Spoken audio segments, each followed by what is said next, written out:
they doing here? Don't they have a house anymore? Has the market gone bust without my knowing it? I may have been out of touch, but... Just let it be. Why are they here?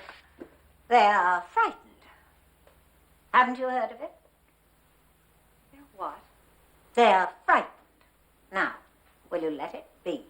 I wasn't going around waiting for somebody to make a film out of A Delicate Balance. Not the most action-packed film imaginable. But when the Landau organization approached me, telling me that I would have script approval, cast approval, and director approval, and they were trying to do a film that would be a filmed version of the play rather than filming the play. That's a subtle distinction there. I was very happy, of course. I believe that dinner is served. Yes. If any of you have the stomach for it. Well, I always liked the film version of A Delicate Balance. I've always had a few problems with the film version of Who's Afraid of Virginia Woolf. I wrote it in color, for example, as a play. Why they decided to shoot it in black and white, I have absolutely no idea. Though they shot it in color stock, of course, even though it was going to be in black and white. Why they did that? Maybe because in those days, in the middle 60s, a serious play or a serious movie had to be in black and white. If it was in color, it was a musical or frivolous. Maybe that was the absurdity then. Though I think Elizabeth Taylor did her finest acting in that film and really tried and did a very, very good job. Nonetheless, she was 20 years too young for the role. And Burton, who was meant to be younger than she in the film, was clearly a lot older than she, and that threw that balance off. And that was my basic problem with that. I had a glimmer of it last night, thought I knew. That which we see in the bottom of the glass is most often dregs. Really, truly so? If you have a play in New York, the Theater Collection of the New York Public Library asks if they can film it as a record, and we all try to accommodate that. Unfortunately, it's something that nobody should ever see except for scholarly purposes, because they put one camera at the top of the balcony, or in front of the balcony, and shoot the play that way. It is merely a clinical record.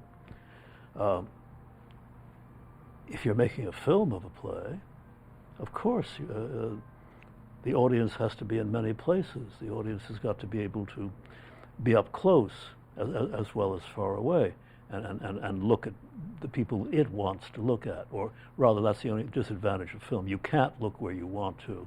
You look only where the camera permits you to look. And so the camera's choices have got to be terribly intelligent. But if you're going to make a serious film of a serious play, you should concentrate on the essence of the piece, finding the differences between the audience response, which is a community response to a play, and the individual response, which is a response to a film. Only one person ever sees a film. 1,000 people see a play. What I find most astonishing, aside from that belief of mine, which never ceases to surprise me by the very fact of its surprising lack of unpleasantness, the belief that I might very easily, as they say, lose my mind one day. Not that I suspect I'm about to, or am even nearby. There is no saner woman on earth, Agnes. For I'm not that sort. Merely that it is not beyond happening, some gentle loosening of the moorings, sending the balloon adrift. I was asked who I wanted to direct, and just fell out of my mouth. I want Ingmar Bergman to direct it. In fact, he doesn't speak English, you know, or didn't speak much English, didn't seem to bother me very much. But he wasn't available, and I said, well, if Bergman can't direct it, because he had directed Virginia Woolf in Stockholm on stage and done a very good job. I said, I want Tony Richardson, because I knew Tony and admired his work. And so I don't think it's bad being a second choice to Ingmar Bergman. Tony and I got along very, very well, of course. And we'd known each other a long time, and we were good friends, and I looked at rushes every day. But I see no need or reason for a play to be altered, adapted, cut, reshaped, just because it's being made into a film. The corruption of the film industry should not be allowed to impose on serious work when it is translated to film. I don't like the term adapted because that's distortion. But the translation of a play to film is basically a matter of director's choice of camera work and editing. It shouldn't have anything to do with the change of text. And the Landau organization promised me, and lived up to it indeed, and to all of us, I guess, who had the films made, that our work would be done to our pleasure, intact. Look now, I think we If you can come do to the without dinner any table of this unsteady, if when you try to say good evening and weren't the autumn colours lovely today, you are nothing but vowels, if one smells the vodka on you from across the room, and don't tell me again, either of you, the vodka leaves nothing on the breath, if you are expecting it, if you are sadly and wearily expecting it, it does, if these conditions exist, persist. Then the reaction of one who is burdened by her love is not brutality, though it would be excused, believe me, not brutality at all, but the souring side of love. If I scold, it is because I wish I needn't. If I am sharp, it is because I am neither less nor more than human. And if I am to be accused once again of making too much of things, let me remind you that it is my manner and not the matter. I apologize for being articulate. It struck me, knowing Hepburn's work, she's a good film actress. And I noticed that she's always very good in roles that resemble her. And she doesn't have to move too far away from her own personality. And I thought there was enough in the character of Agnes that resembled her. I'd gotten to know her a little bit. That I thought it'd be just fine. She worked very, very hard. The basic back and forth that Hepburn and I had was the following exchange. She to me, get your hair cut, Edward. Me to her, learn your lines, Kate. I shall sit very quietly. As always. Yes. And I shall will you to apologize to your sister for what I must in truth tell you I thought. To Claire, I've spent my adult life apologizing for her. I will not double the humiliation by apologizing to her. One does not apologize to those for whom one must. Ha ha, neat. Succinct, but one of the rules of an aphorism. An epigram, I thought. An epigram is usually satiric, and you? And I am grimly serious, yes. I fear so. To revert, specifically, from Claire to her effect. What would you do were I to spill my marbles? Put you in a bin somewhere, sell the house and move to Tucson, pine in the hot sun and live forever.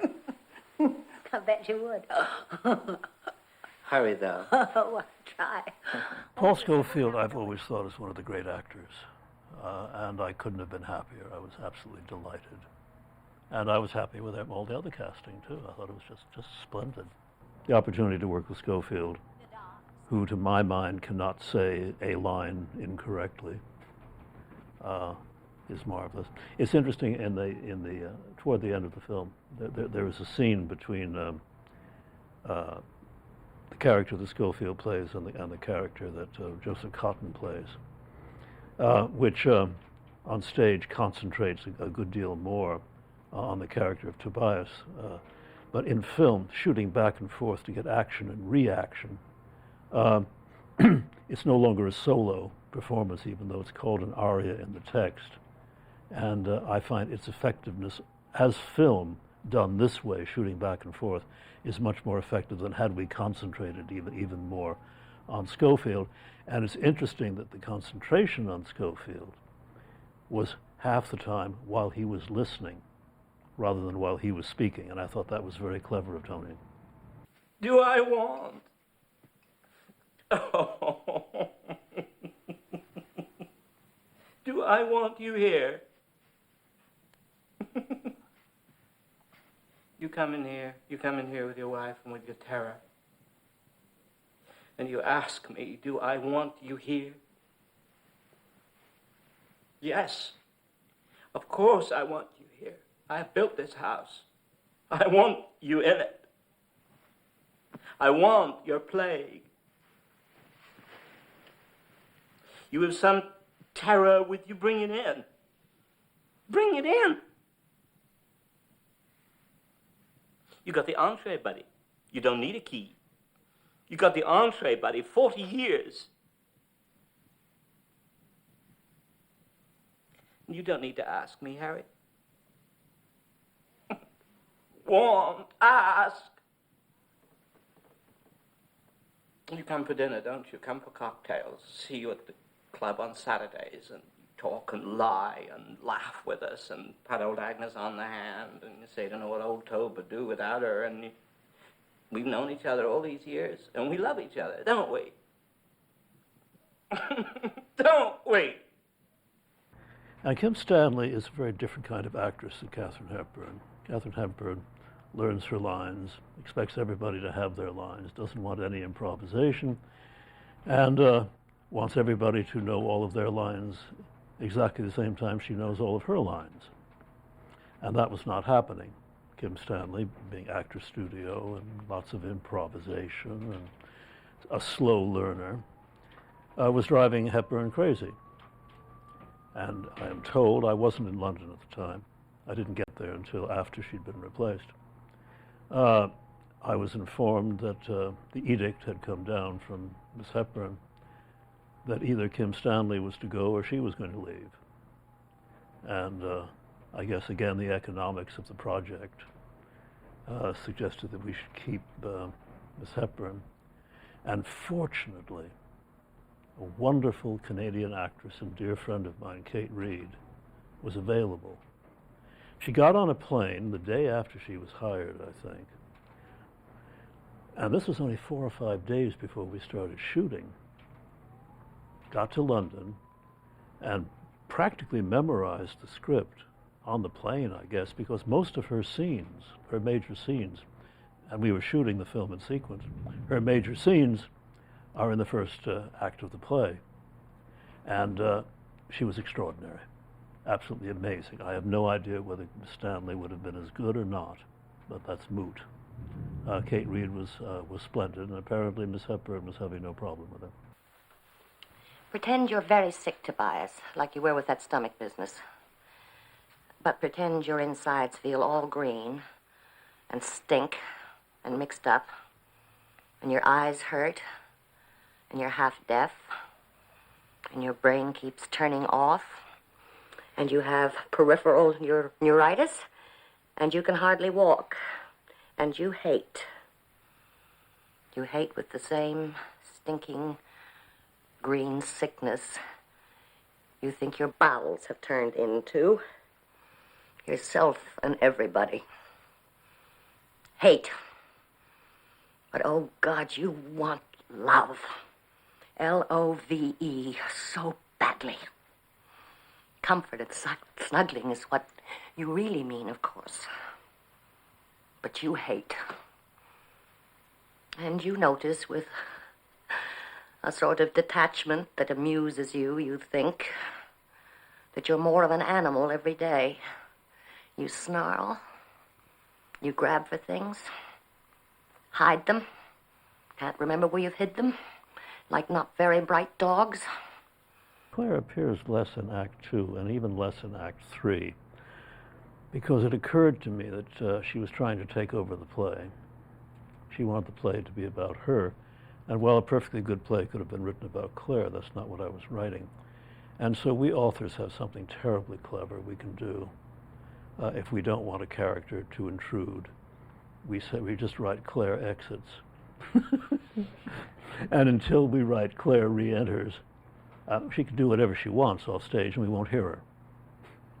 The compulsives you can get somewhere with, or the illusion of getting. The gamblers, the fags, the lechers. Of this world. Yes, you can have the illusion because they're after something. A jackpot, somehow. Break the bank, find the boy, climb the babe, something. You do pick 'em. Do I? Hmm? Do I pick 'em? She always did. She always surprised one. I don't know why everybody was so surprised that Lee would be good. But quite a splendid actress. I'm sorry we lost her so early. Well, you may have been pushed on Charlie. Ah, poor old Charlie. Well, for Christ's sake, if you miss him so much. I do not miss him. Well, yes, I do, but not that way. Because he seems so like what Teddy would have been. Your brother would not have grown up to be a fag. Who's to say? I. We shot A Delicate Balance in a big brick Victorian house in South London, quite near a very good museum, the name of which I can't remember, but I probably will.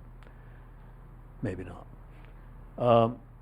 And I suppose it may have looked a trifle British, but I think it was I got the very bright idea. Look, these people are intelligent, they collect art. Let's make sure they collect American abstract expressionist art. So we got somebody to do a fake Franz Klein, and had a big fake Franz Klein there. You know, you have a Franz Klein. Nobody in Britain had ever heard of Franz Klein by the middle 60s, or if they did, they were throwing up. So that made it more American. And there were a few other art pieces. So there were some good African pieces around. And it looked to me perfectly American. In that never land of America called upper middle class WASP. I think I hear the men. We'll just take these down to the car now. Thank you, Agnes. You've been, well, just thank you. We'll be seeing you. Oh, yes, well, don't be strangers. How could I be? Our lives are the same. When I started writing plays when I was 28, I was younger than almost all the characters that I wrote. Now, 40-some years later, I am older than most of the characters that I write. But I try not to let me impose on the nature of the characters. They are three-dimensional individuals with their own lives, their own ages. And I don't impose or rethink the characters. They exist three-dimensionally, and in the same way that I would not let anybody else come in and rewrite a play of mine. I won't do it myself. I don't think the characters have changed. When Tobias and Agnes were in their late 60s, when I wrote the play, they're still in their late 60s. The fact that I was younger, now I'm older than that, makes absolutely no difference. The piece has its own existence, its own three-dimensionality, and I didn't impose my views on it when I was writing it, aside from my creativity. I didn't impose my views, and it would be foolish of me to try to do that now.